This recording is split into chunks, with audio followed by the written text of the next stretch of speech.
howdy-do. Let's get going on example 4. So example 4, again, we are starting from standard form. We're going to transform this equation into vertex form by completing the square. And then once we're in vertex form, we can answer these same questions as we did in example 1 and 2 and draw a rough sketch. So let's get started. So in example 4, if you'd like to try it on your own, you can. I will say though, when you complete the square, there will be some fractions, which is okay because fractions are our friends. So if you would rather follow along because there's fractions, or if you feel great about fractions and how to deal with them, then I encourage you to try this one on your own.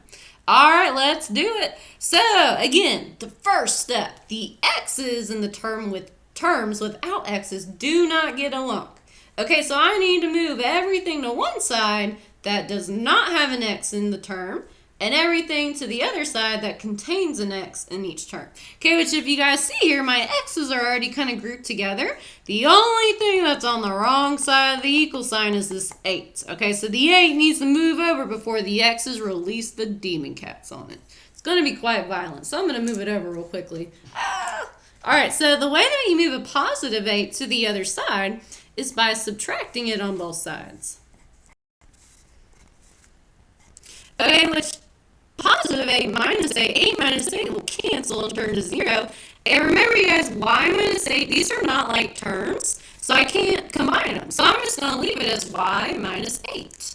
Okay, so we have y minus 8 equals x squared plus 5x. Okay, now the next thing I need to make sure I have before I can complete the square is I need to make sure my a value is 1. What is the number in front of the x squared if you don't see anything? Well, there's secretly a 1 out in front.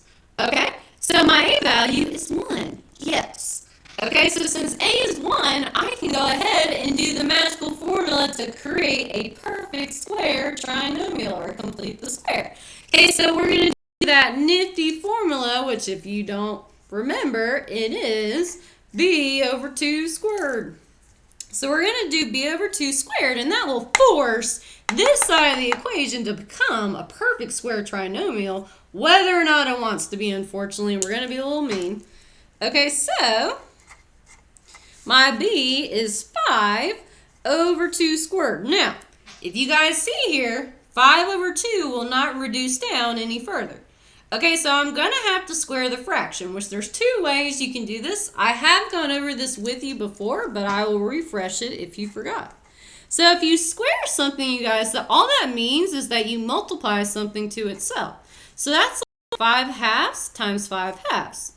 Okay, which whenever you multiply 2 fractions, you go straight across. Don't cross multiply. That's when you have a fraction equal to a fraction. So just be careful. Just like when we did proportions. Okay, so this time we're going to multiply straight on across.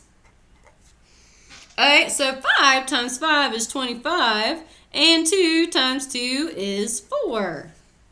Okay, so that is the magical number that will complete the square. And I'm going to write it on both sides of the equation. Now, the shortcut, if you ever have a fraction squared, you can simply just square the numerator and denominator. 5 times 5 is 25, 2 times 2 is 4. So 5 squared is 25, 2 squared is 4. That is the shortcut. So also keep that in mind. You could have just said this also equals 5 squared over 2 squared. So whatever makes sense to you. Okay? All right, so this is the number that I'm going to be adding on both sides of my equation. Okay? So I'm going to have y minus 8 equals, or no, plus the 25 over 4. And don't forget, you guys, I'm going to add it onto this side of my equation to force this quadratic to be a perfect square trinomial. But if you ever add something onto one side of the equation, you've got to add it onto the other to keep the equation balanced. Okay? So I'm going to add the 25 over the 4. Okay, so I'm adding it on one side, so I can't forget to add it onto the other. So I'm going to bring this part on down. So this will equal 1x squared, or just x squared, doesn't matter, plus 5x. And I need to add this onto the other side. So plus 25 over 4. I got it added on both sides.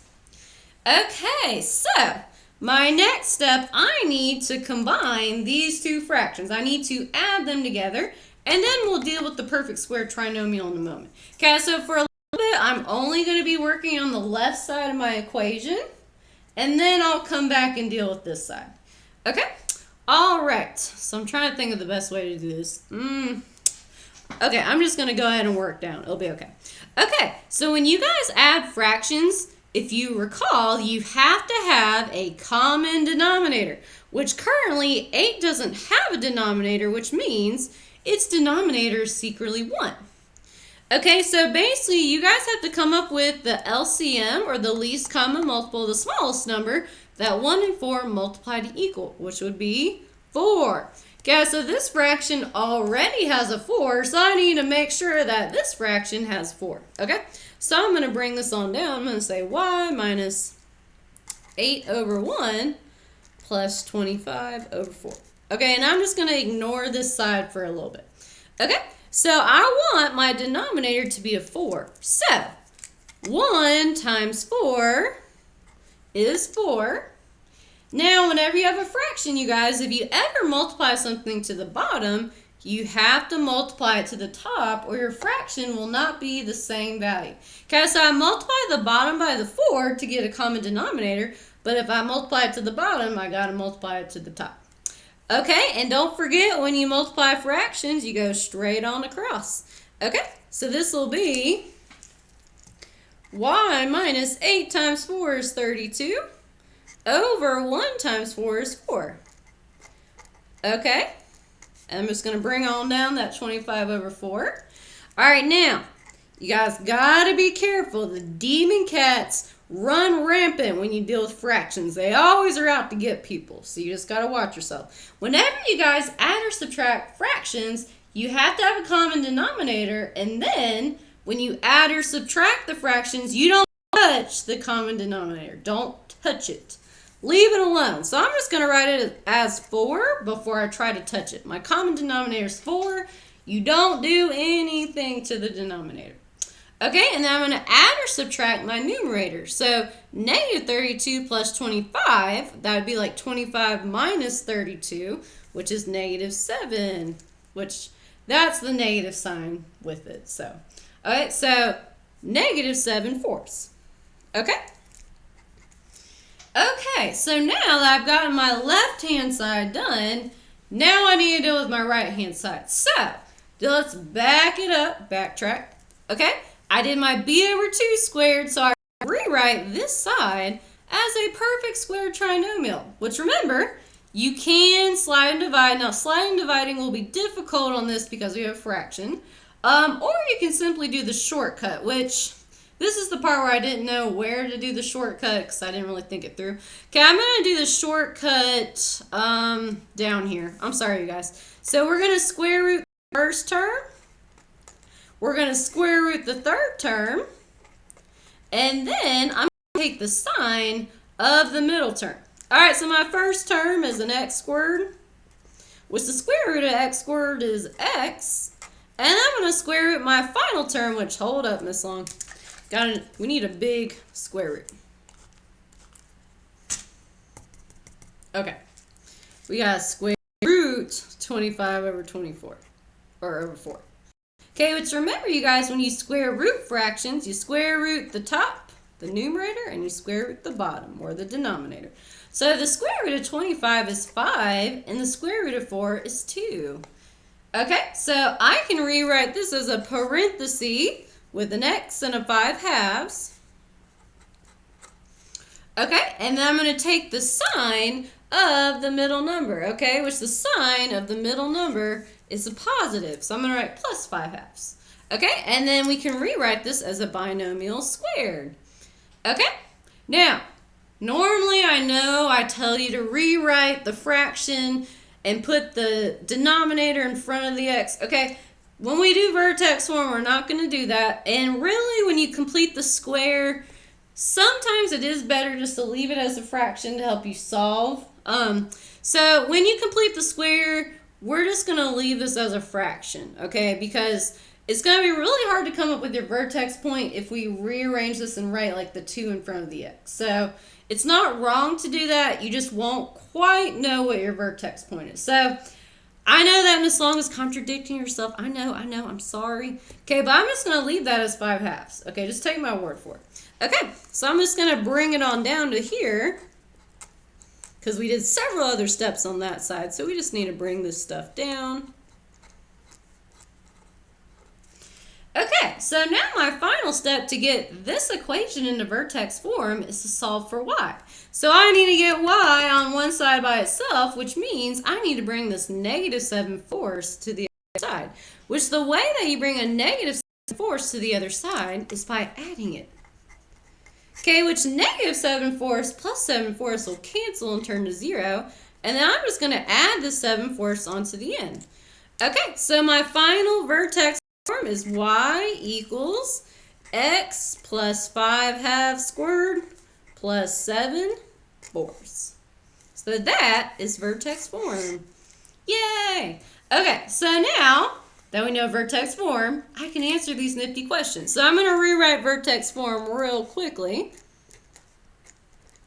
Okay, so we have, now I don't see a number in front of the parenthesis, which what does that mean is secretly in front of the parenthesis?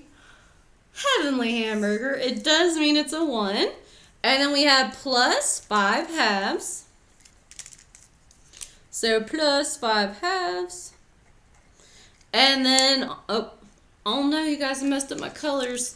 I like my colors to be coordinated. Sorry, guys. Okay. So plus 5/2. And then I'm going to put my 7/4 on the end. Okay, so let's identify the vertex point and the a value, and then we should be able to draw a rough sketch of what your parabola would look like. All right, so the h, don't forget you always flip the sign of the h. So since the h, or since it looks like it's a positive 5/2, your h value is actually a -5/2. So -5/2. The k is the number on the end, which is 7/4. Okay, and I'm going to go ahead and plot my vertex point. Okay, which I know these are fractions, okay, but we can approximate. So 5/2, well, 2 goes into 5 a little bit over 2, and it actually goes into 5 2.5 times. So this is -2.5, so I'm going to count 1, 2, and then a half. Okay, 7/4, well, 4 goes into 7 slightly under 2 times, because I know 4 times 2 is 8. So we're going to go over 2.5, and then we're going to go right below the 2. So just approximate, do your best. It's not going to be perfect. Okay, so this is my vertex point. Okay, the a value is the number out in front right before the parenthesis, which is that secret ninja one. Bam. Okay, which is 1 a positive or negative number? It is a positive, which means the a value is greater than 0. So remember, we have a happy graph if it's positive. Okay, and happy graphs have a minimum. So my graph is going to have a minimum, and it's going to face up. So it's going to look something like this. Okay, and don't forget, you guys, the most important part of the whole problem is to name your graph. Your graph deserves a name, you guys. So my graph's name is going to be Sally. There we go. Awesome work, you guys. Look at that problem. Looks nice, doesn't it? Oh, yeah.